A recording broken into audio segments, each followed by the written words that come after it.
my YouTube channel. ඔයගොල්ලන්ට මම මුලින්ම කියන්න ඕන මම මේ වීඩියෝ එකට වොයිස් කරන වෙලාවේ ගොඩක් රෑ වෙලා හයියෙන් වහින වෙලාවක්. ඇත්තටම මම මේ වීඩියෝ එක ගන්න හිටපු වෙලාවේ නම් මම මේකට වොයිස් කරන්න හිතන්නේ මට මේ වෙලාවේ ඔයගොල්ලොත් එක්ක මොකක්ද කරන්න යන්න කොයිද කියලා ෂෙයා කරගන්න තිබ්බා. ඒ වුණාට මගේ බෝඩින් එකේ මගේ රූම්මේට් හොඳටම නිදි. ඉතින් යාගේ නිින්දට බාධා වෙන නිසාත් මට යා ඉන්නකොට වොයිස් කරන්න ලැජ්ජ නිසාත් මම මේ වීඩියෝ එක අරගෙන පස්සේ වොයිස් කරනවා කියලා හිතුවා. ඉතින් අද මම මේ යන්න ලෑස්ති වෙන්නේ උදේම සෙල්ෆ් ට්‍රේනින් එකකට. ඒ කියන්නේ මේ දවස්වල මගේ ටීම්මේට්ස්ලා ටීම් එකෙන් භාගයක් විතර නැෂනල් පූල් එකේ ඉන්න නිසා අපිට ප්‍රැක්ටිස් සාමාන්‍යයෙන් මිස් වෙන දවස් තියෙනවා සතියට. ඒක නිසා මට මගේ ප්‍රැක්ටිස් එක කන්ටිනියු කරන්න ඕන නිසා මම හිතුවා මම මගේ ට්‍රේනින් එක තනියම හරි කරනවා කියලා. මොකද මට හීනයක් තියෙනවා. මගේ හීනේ මම එකට යන්න ඉස්සෙල්ලාම මහන්සි වෙනවා. තාමත් මම මහන්සි වෙනවා. ඉතින් මම ඒක ක්ලියර් කරලා නෑ තාම. ඉතින් ඒ වෙනුවෙන් මම මට පුළුවන් උපරිමයෙන් මහන්සි වෙනවා. කවදා හරි දවසක ඉෂ්ට වෙනකම් ඉෂ්ට නොවුනත් පසුතැවිලි නොවන තරමට මම මහන්සි වෙනවා. ඉතින් මම ෆුට්සල් කෝට් එක බුක් කරලා තිබ්බේ 8ට මම ඉතින් මේ උදේම නැගිටලා ලෑස්ති වෙන්නේ 8ට කලින්ම එතෙන්ට යන්න. ඔයාලට මට වගේ මේ වගේ පිස්සුවක් තියෙනවද? මට ෆෝන් එක පොයින්ට් එක කීපාරක් දැම්මත් ඒක හරියට ගන්න බෑනේ. බලන්නකො පොම්බි. ඒ තුන් පාරක්ම ගලව පොයින්ට් එක දාන්නේ ඒක නිසා. මම මේ වීඩියෝ එක ස්පීක් කරලා දෙන්නේ ඔයගොල්ලන්ට බ්ලොග් එක බලාගෙන ඉති බෝරින් ඇති කියලා මම මේ හෙයාර් ස්ටයිල් එක දාන්න මහන්සි වෙන තරම් දැකලා. ඉතින් යාළුවනේ ඔයගොල්ලන්ට තියෙනවද ඩ්‍රීම් එකක්? ඔයගොල්ලන්ට තියෙනවද ටාගට් එකක්? ඉතින් ඔයාලගේ ටාගට් එකත් ඔයාලගේ ඩ්‍රීම් එකත් මට කමෙන්ට් එකක් දාගෙන යන්න මම හරියටම විශ් කරනවා ඔයගොල්ලන්ට ඔයගොල්ලන්ගේ ටාගට් එකට ඉක්මනින්ම යන්න ලැබෙන්න කියලා. ඒ වගේම අපේ ජීවිතේ හේන තියනවා නම් ටාගට්ස් තියනවා නම් අපි අනිවාර්යෙන් මේ දේවල් වලට මහන්සි වෙන්න ඕන. ඒ වෙනුවෙන් වැඩ කරන්න ඕන. ඒ වුණොත් අපිට ඒ ටාගට් සමහර විට ඉෂ්ට කරගන්න බැරි වුණත් පසුතැවිලි වෙන්නේ නැති වෙයි. ඒ නැතත් miracle is another name for hard work කියනවනේ. ඉතින් ඒ වගේ miracle එකක් කියලා කියන්නේ එක පැත්තකින් මහන්සි වෙලා වැඩ කරන එකට සමාන වචනයක්. ඉතින් ඒ වගේ අර කියනවත් වගේ මහන්සි වුණොත් කරන්න බැරි දෙයක් නෑනේ. මේ සමහර විට අපි අපේ ඊන වෙනුවෙන් මහන්සි වෙන තරමට අපිට ඒ වෙනුවෙන් ප්‍රතිඵල ලැබෙන්න පුළුවන්. මේ මගේ අලුත් කීටක් එක මම මේකත් පොඩි වීඩියෝ ක්ලිප් එකක් ඇඩ් කරලා ඔයගොල්ලන්ට පෙන්නන්න. ඒක හරි කියුට් නේද? මම මගේ බෑග් පැක් එක රෙඩි කරනවා. මම ඒකට දාගන්න ෆෝම් රෝල් එක. ඒක අපිට අත්‍යවශ්‍යයි අපේ මසල්ස් රිලැක්ස් කරන්න බෝම් ග්‍රවුන්ඩ් එකට. ඒ වගේම මගේ ලස්සන බෝල් එක ෆුට්බෝල් ප්‍රැක්ටිස් කරන්න ඉතින් බෝල් එක අනිවාර්යයිනේ. ගයිස් අපි දැන් යන්නයි හදන්නේ.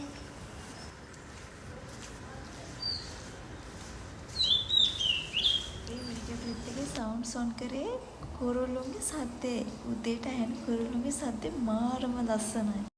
ඔන්න ඉතින් නුගේගොඩ අපිට කෙනෙක් නම් නුගේගොඩ පාලම පල්ලෙහා පාලම යට ඉන්නවා හැමදාම කොලකැඳ අංකල් කෙනෙක්. ඉතින් ඒ අංකල්ගේ කොලකැඳ මාර රසයි. එයාගාව කොලකැඳ, සව් කැඳ, ඒ වගේ ගොඩක් කැඳ ಜಾති කෑම වර්ග තියෙනවා. ගොඩක් worth prices වලට. ඉතින් මමත් උදේම එතනින් කොලකැඳ එකක් ගත්තා. මොකද මම උදේට මුකුත් කාලා හිටියෙත් නැති නිසා හරියටම on time මං ground එකේ මම ඇවිල්ලා ඉන්නේ ග්‍රවුන්ඩ් එකට. පේනව නේද මගේ උද්‍යෝගයේ ප්‍රැක්ටිස් කියලා කිව්වම මම මාර උද්‍යෝගයෙන් තමයි උදේම ඇවිල්ලා ඉන්නේ ග්‍රවුන්ඩ් එකට. දැන් ප්‍රැක්ටිස් එකට කලින් ඔක්කොම කලින් මේ කොලකැඳ එක බීලා ඉන්න ඕන. එක්සල් ටිකක් ගැහුවේ නැහැ මම අනේ මම. ෂිට්. මම නැමේ හිරෝ.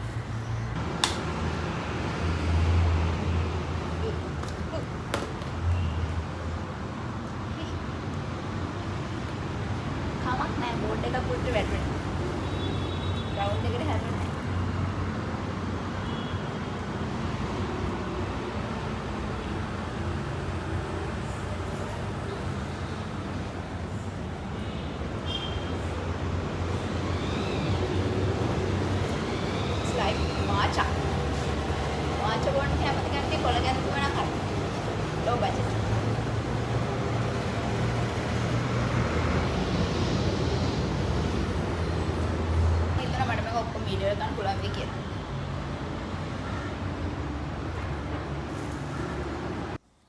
ඉතින් සෙල්ෆ් ට්‍රේනින් කියලා කියන්නේ තනියම ට්‍රේනින් කරන එකනේ.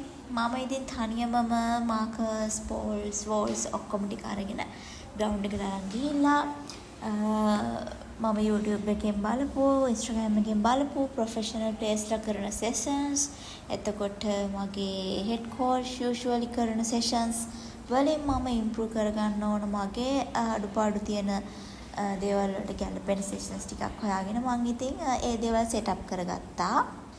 කරගෙන මම තනියම ප්‍රැක්ටිස් කරන්නයි මේ ලෑස්ති වෙන්නේ.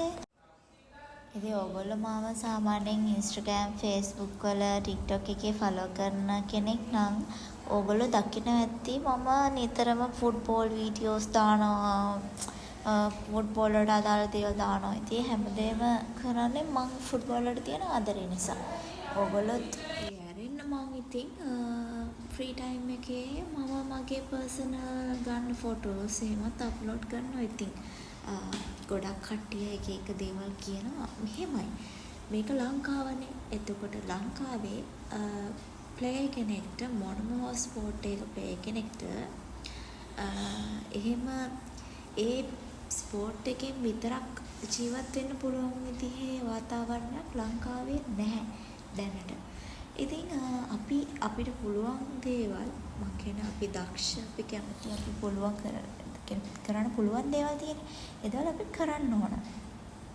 එතකොට තමයි අපිට ස්ටේබල් වෙන්න පුළුවන්. මොකද අපි අම්මා තාත්තා අපිට හම්බ කරලා දීලා ඒව ලොකු පවුල්වල සල්ලිකාර ළමයි නෙමෙයිනේ අපි ගම්වල ඉඳන් ඇවිල්ලා දුක් මහන්සියලා තමන්ගේ හීන වෙනුවෙන් මහන්සි වෙන ළමයි. එතකොට අපි තව මෙහි ඇවිල්ලා අපි රස්සාවක් කරන්න නැතුව, අපි බිස්නස් එකක් කරන්න නැතුව, අපි අපේ මොකක් ටැලන්ට් එකක් තියෙනවා ඒ ටැලන්ට් එකෙන් අපි ඉන්කම් එකක් ගන්න නැතුව අපි මාසෙට වියදමට අම්මා තාත්තට තාත් බරක් වෙනවා නම් ඇත්තටම අපි එතනදී අපි ගොඩක් ෆේල්.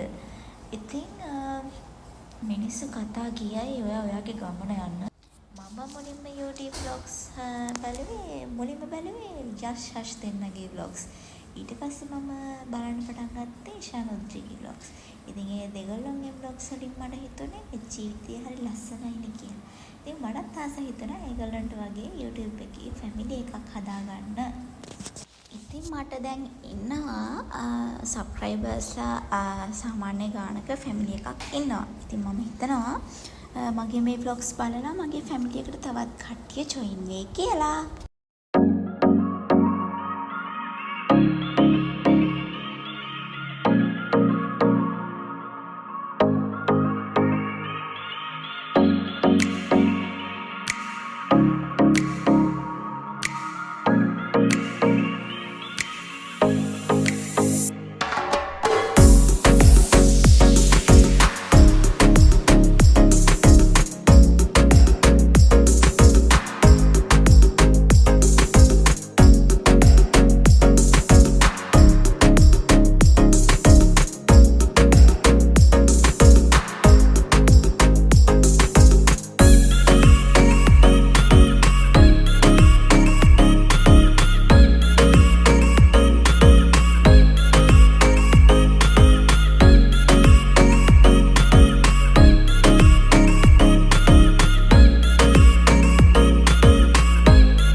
ආසම මං ෆුට්බෝල් පටන් ගත්ත කාලේ ඉඳලම කරන්න ආසම ස්කිල් එක රේන්බෝ ෆ්ලෙක් එක. මම මේකට ආස උනේ නේමාර්ගේ ප්ලේයින් ස්ටයිල් එකෙන්. ඉතින් මම මේක ගොඩක් පාරක් try කරලා හින්දා මං හිතනවා මට දැන් ඒක comfortable කරන්න පුළුවන්. හැබැයි මම මේ සිටුේෂන් වලදී use කරන්න try කරලා නැහැ. මට බයයි ඇත්තටම. ඒ පැනික් එක අයින් වුණා නම් මං හිතනවා මම ඒක මැචස් වලදී use කරයි කියලා. ඉතින් මං ෆුට්බෝල් ලව කෙනෙක් මේක බලනවා නම් මං ඒකේ ටියුටෝරියල් එකක් දාලා තියෙනවා මගේ ෂෝට්ස් වල. ඒ වගේම ඔයගොල්ලෝ කමෙන්ට් එකක් දාගෙන යන්න ඉස්සරහට ඒක කරන විදිය ඔයගොල්ලන්ට දැනගන්න ඕන නම් මට පුළුවන් ඒක කියලා දෙන්න. after practice ඔයගොල්ලෝ අනිවාර්යයෙන්ම ප්ලේ කෙනෙක් නම් ඔයගොල්ලෝ warm down එක relaxation එක හරියට කරගන්න.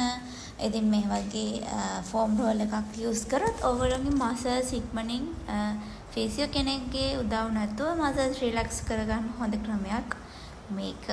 ඉතින් මමත් මගේ muscles tight වෙලා වගේ දැනෙන වෙලාවට සහ මම after practice ගොඩක් වෙලාවට මේකෙන් relax කරගන්නවා මගේ muscles. මේ විදිහට තමයි මගේ individual training session එක ඉවර වෙන්නේ. දැන් මගේ session එකත් ඉවරයි. ඒ වගේම මම දැන් warm down කරලා ඉවරයි. යාළුවනේ මම අද පැයකට තමයි court එක book කරේ. දැන් 9:16 8 ඉඳන් තමයි මම උදේ 8 ඉඳන් තමයි practice start කරේ. දැන් මගේ session එක ඉවරයි. දැන් මම warm down කරලා මගේ muscles relax කරගන්නවා. ඊට පස්සේ අද දවසේ ඉතුරු ටික මොනවද වෙන්නේ කියලා මම ඔයගොල්ලොත් එක්ක share කරගන්නම්. already මගේ battery බහැලා මම හිතන්නේ දැන් 7ක් විතර තියෙන battery. ඉතින් ඒක නිසා මට මෙතන ඉඳන් මම පොඩ්ඩක් charge එකට ගහනවා උඩ phone එක. ඊට පස්සේ දවසේ ඉතුරු ටික කොහොමද ගත වෙන්නේ කියලා මම අපව ඔයගොල්ලොත් එක්ක හම්බෙන්නම්. ඔයා මොකද හිතන්නේ හලෝ මං අද work කරලා යනවද? ගිහින් හෙට එනවද නැත්තම්? ගෙදරලා ඉන්නේ. හෙට කොහෙද දන්නේ ප්‍රැක්ටිස් නේ?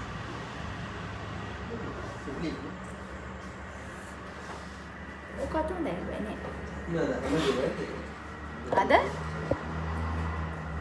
මම දැන් මේ ඉන්නේ උබත්තව කෝටික ප්‍රශ්නයක. මං අද දැන් ආවට මට මගේ යාළුවා ඇවිල්ලා කිව්වා දැන් මට අද ඔෆිස් ඉඳලාම යන්න පුළුවන් නේ. ඉතින් මේ එතකොට හෙට ගෙදර ඉඳන් ප්‍රැක්ටිස් යන්න පුළුවන් නේ කියලා. දැන් මම මේ කල්පනා කරනවා මං අද වර්ක් කරලා යනවද? මං ගෙදර ගිහලා හෙට වර්ක් කරන්න යනවද?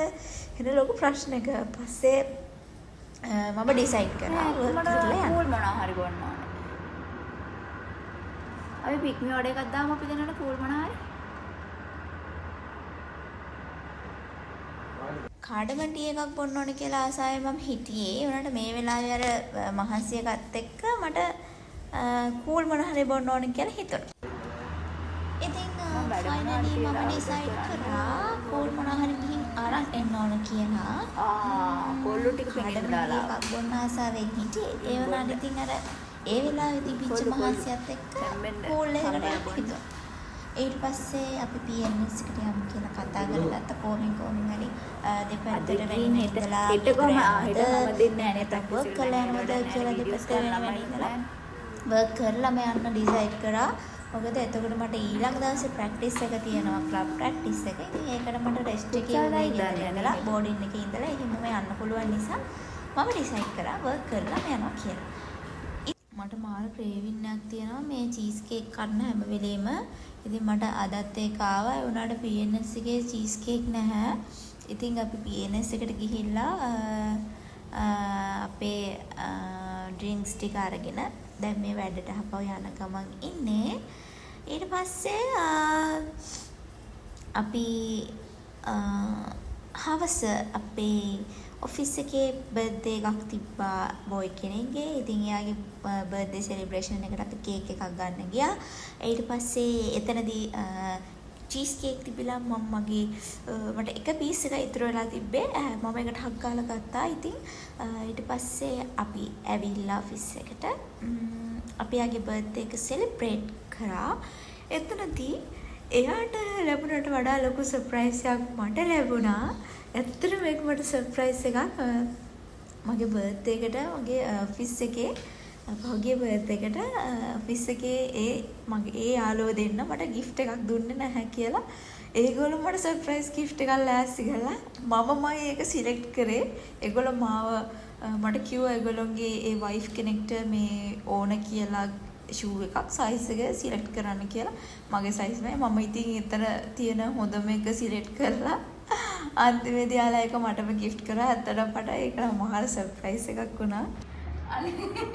ජෝක්ද? ඇයි කියන්නකෝ මගේ දැන් පහු වෙනානේ බර්ත්ඩේ එක. ඒක තමයි ඉතින් බර්ත්ඩේ එක ගන්න ඕනේ. අනේ මාව. හරියට මොන්නේ?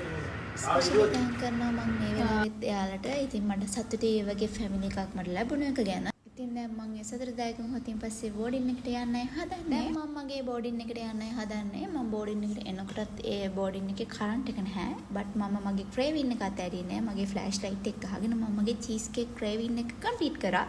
So guys මම මගේ other day vlog එක මෙතනින් නවත්තනවා. මම හිතනවා ඔයගොල්ලෝ මේ vlog එක enjoy කරන්න ඇති කියලා. මට comment එකක් දාගෙන යන්න හැමෝම ඔයගොල්ලන්ට මොනවද හිතෙන්නේ කියලා. කින් එන්නම් bye bye.